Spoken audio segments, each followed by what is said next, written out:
Encore 2 mois et cette relation prendra fin. C'est ce qu'a dit Cléide à Marcos, son voisin, après l'avoir vu parler à une fille. Personne ne peut la blâmer. Toutes les relations sérieuses de Marcos n'ont pas duré plus de 3 mois. Surtout en raison de son immaturité émotionnelle et de son incapacité à aimer. Mais cela allait changer.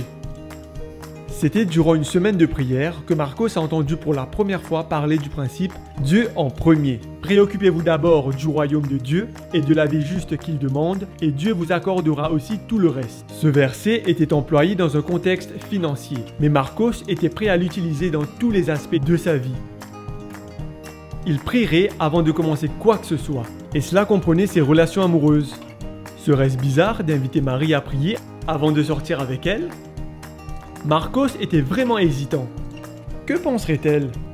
Mais il pensa ainsi. Si elle me quitte à cause d'une prière, alors le plus tôt sera le mieux. Il a donc agi ainsi. Il croyait en effet que ses chances seraient plus élevées s'il mettait Dieu en premier.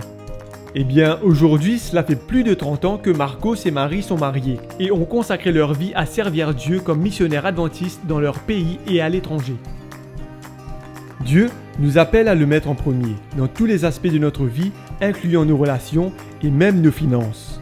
Quand nous mettons à part sa dîme et notre engagement, avant même de faire toute autre dépense, Dieu nous garantit qu'il nous accordera tout le reste.